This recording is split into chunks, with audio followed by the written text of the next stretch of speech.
Okay, guys, hello, and welcome back to Bright Founders Talk from Temi, an international software development company that designs, builds, and delivers world-class standard products for sustainable businesses and promising startups. As you can see with us, guys, today we've got a new guest, Branden Neal from Salute Safety. Branden, hello, how are you doing? Doing very well, Matt. Nice to speak with you. Likewise, Branden. Branden, tell us a little bit about yourself. I always like to get to know the man or female behind the machine before we get started. So tell me, what is one thing which not many people would know about you? One thing that not many people would know about me is that I grew up in a very, very small town in northern Maine in the United States. I live in New York City now. I'm very much a city person. But I think a lot of people are surprised to find that I grew up in a very small town on the water in Maine. But there's not a lot of people that are from Maine that leave Maine. And so I think that's one thing people are always very surprised to find out about. I mean, especially to New York. There's quite a big difference there. Okay, we will talk about this a little bit later because we talk about your journey of getting from there to there. But before we do, I want to get to know you a little bit more. So I'm going to throw some quick questions at you. There'll be yes, no's, or one-word answers, and see a little bit more about who is the real Branden. So, Branden, are you a morning person? Yes, very much so. My wife works in Wall Street, so she's up early. So I'm usually up around 5 to 5:15 every morning. Okay, nice and early. Team or independently? My default is independently, but as I've been building Salute, it's just more important to work in a team environment and to be able to rely on team members in a way that my default may not be. Okay, nice. Are you a risk taker? I guess your wife definitely is, but are you a risk taker? For sure. Yeah, I would say I am not risk averse. I would say I'm certainly always willing to sort of take on risk, assuming it's appropriate. Okay. Work-life balance. Is it important to you? It's extremely important to me. I have 2 young children who I would like to spend as much time as possible with. So it's definitely an important part of me and sort of the culture that we have at my company. Absolutely. Okay. Do you enjoy networking events? I do not, no. Okay. Have you ever pivoted your business's model? Yeah, absolutely. We were started sort of focused on one sort of narrow function and sector, and then over the course of time, for both marketing, sort of market penetrations and just demand reasons, shifted into sort of a different industry more than we'd had in the past. Okay, we will go into this further in our talk today. Tell me, are you focused on more short-term goals or long-term goals? Much more short-term. I find if you come up with a 5-year plan, the odds of sticking to it are just ridiculous. And so I'm very sort of focused on what are we going to do over the next 3 months, 6 months, 12 months max, and then take it from there. Very true. Okay. Do you consider yourself a hands-on leader? I do, yeah, absolutely. I'm definitely someone who's, likes to get involved in whether that's, Excel spreadsheets or coding or whatever it needs to be. I like to dig in.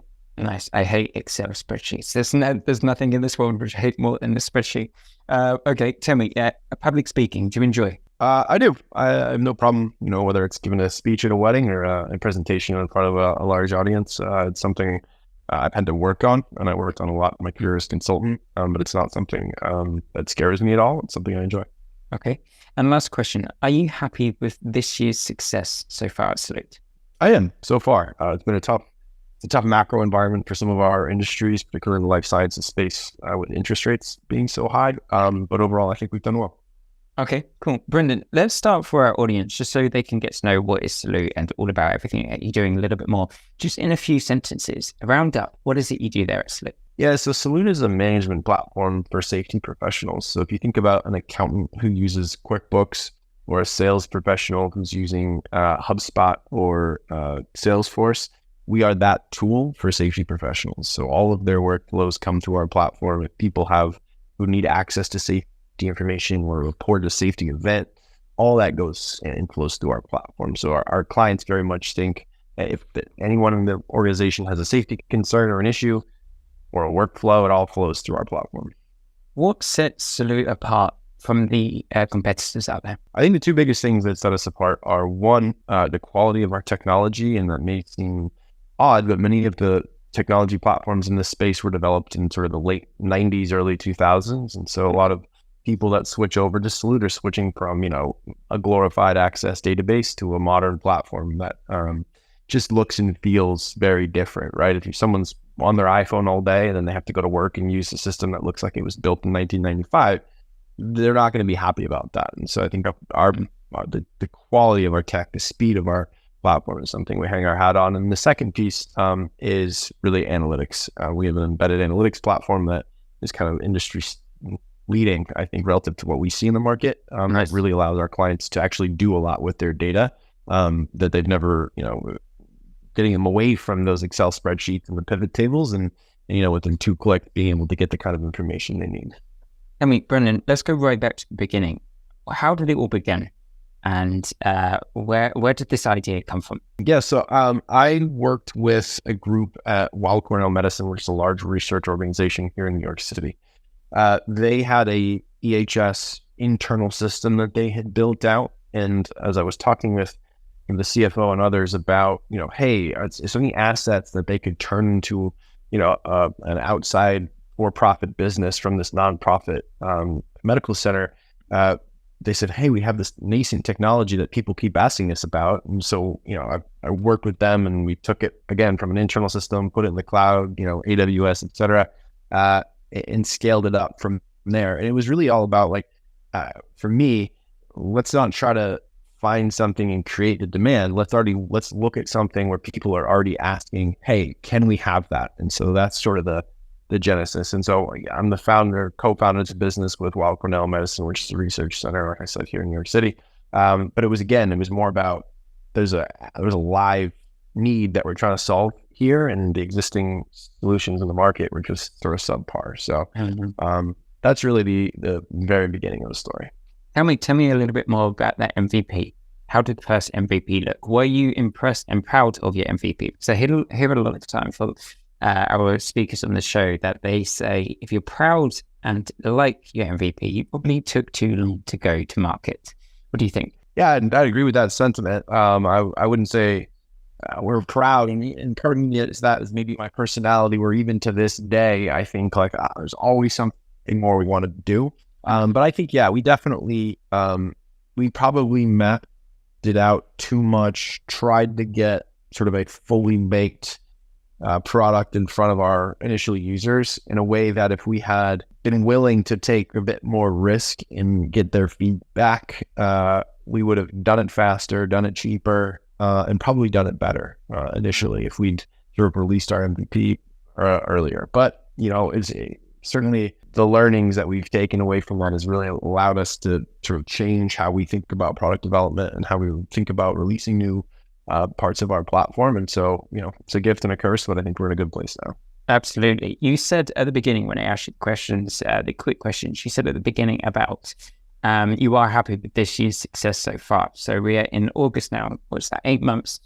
Tell me a little bit more about that. Why are you happy with this year's success? What has been successful for you to call it a success? I think there's really 3 things. The first is on the product side.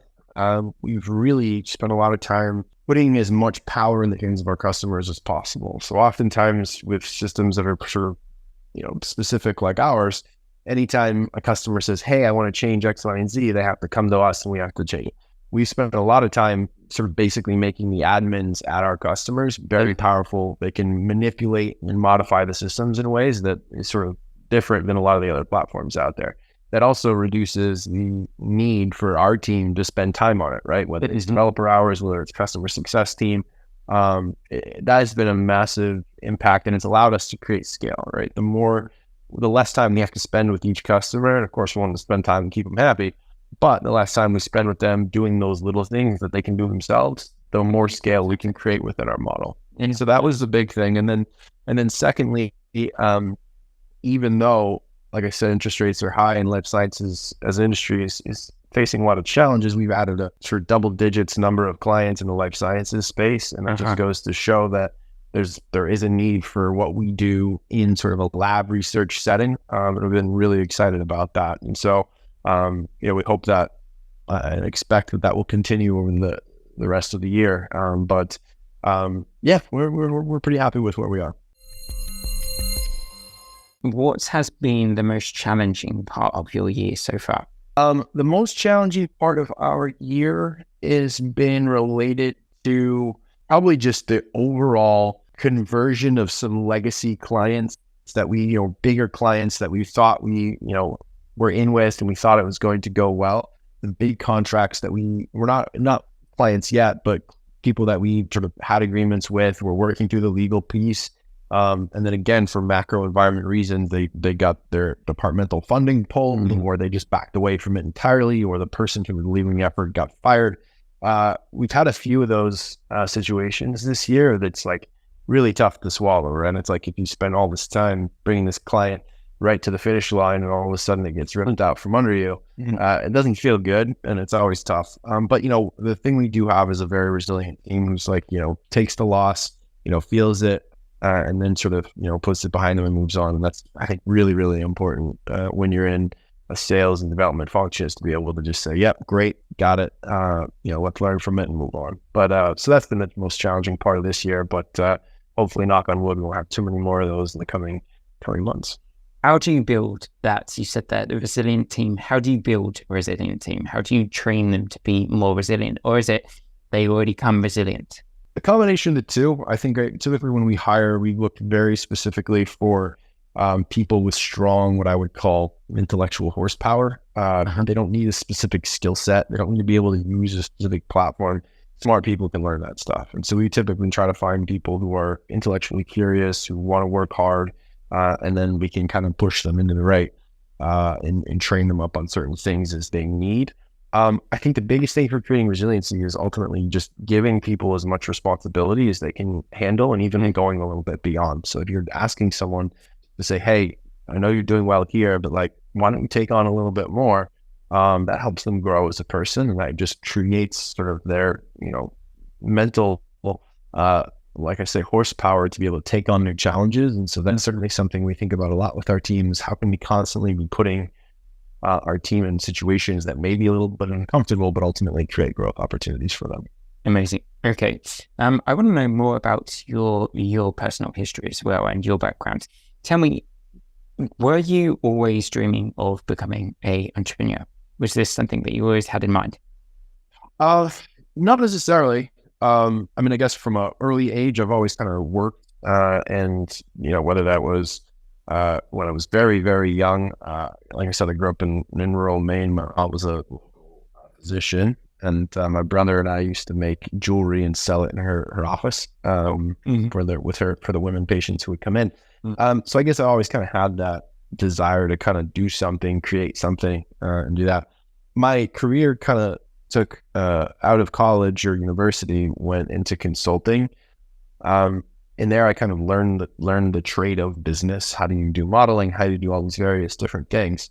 But then the big thing for me from that was, while I was in consulting, I very much saw like, yeah, we can come up with a strategy plan, but we're not really doing any implementation work. We're not actually creating or building anything.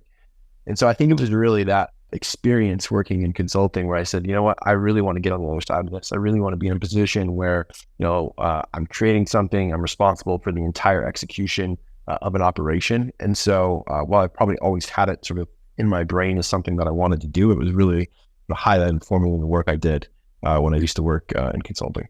And how do you cope with this stress? Obviously, you wanted to take on the responsibility, as you just said, and do it yourself. How do you take on that responsibility and stress and cope with it? And you've got your family, you've got your wife, you've got your 2 kids. How do you deal with that? Try to exercise every day. It's probably the number one way I deal with stress. Just kind of lets your brain reset, has been my experience. I think the biggest thing for me is, again, talk about work-life balance, talking about growing a business here. In order to balance it all, there are people say, there's not enough hours in the day to do everything you want. And that is true. I think you just have to really prioritize. And for me, I really prioritize, like, how do I want to spend my time? I'm very meticulous about my schedule in terms of like making sure that everything's on my calendar, so I'm not dropping the ball on different things. But then I think, once in a while, as you hire people, being able to sort of help them succeed by taking stuff off of your plate, my own plate, and the other sort of key there, right? So you're saying, hey, if I'm stressed about something, there's probably someone who can help me with that. And so not always trying to solve it yourself, but bringing other people into the thinking is something that has helped me de-stress my own work life. Absolutely. Pretty successfully. It's one of those things I hear a lot actually on this podcast, is that delegating is one of the most difficult things when your startup is your baby and you know how to do it better. And it's a huge task, huge skill to be able to trust other people, basically. Tell me just a few more questions for you. If you could, we've obviously got a lot of people looking to do startups here, listening to this, looking for advice. If you could go back and do it all again, what would be the thing that you would do differently? What would you tell your younger self to take on to make it easier? Maybe some advice. I would say one of the things, but might even be your question from before about MVP development, which is try to get something in front of the audience, the intended audience or the intended buyer as quickly as possible, and iterate from there. I think obviously, and startups do this a lot, which is to kind of build something in a box, in a black box, and it comes out and they realize that, with a few different tweaks, it would have been a much more valuable product. And that feedback can often only come from the customer, no matter how much you try to solve for things. And so that would be something I would go back and change. The other thing I would do is probably earlier on, I would bring on more. I kind of spent a lot of time kind of doing this myself, and it took me a while to bring on sort of full-time people because most of our technology work is outsourced. I would bring on someone well before I thought I was supposed to just help you think through different problems, right? It is always the case that two heads are better than one to solve almost every single problem. And so, you didn't because of money, or why didn't you take it? A combination. It was money. We could have afforded it. It was more just I wanted to be so particular about making sure you get the right person. And is it a product person? Is it a salesperson? Is it an operations person? And what does that look like? And I think the better answer would have been to find someone, again, who has that sort of intellectual horsepower and wants to work hard and kind of divide and conquer and just, get things going a lot faster. And so I would have definitely done that. And then the last thing that I would have done differently is we raise more money. I think that's the one thing that people don't always understand is we raise enough capital for what we're doing, but things always take twice as long or twice as hard as you think they're going to be when it comes to product.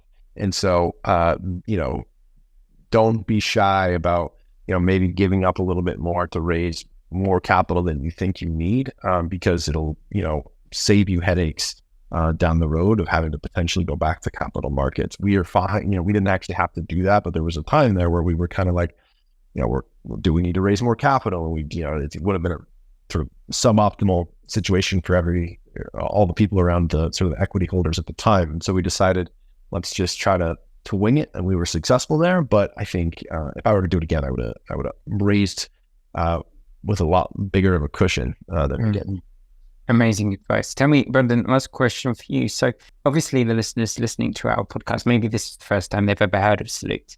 What would you like them to bring away from our conversation today on regards to what is Salute?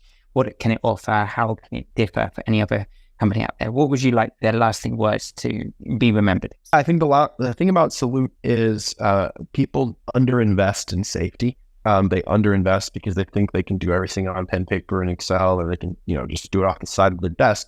And what Salute is really meant to be is to empower, whether it's someone whose job is safety or just someone who's responsible for safety as a part of their job.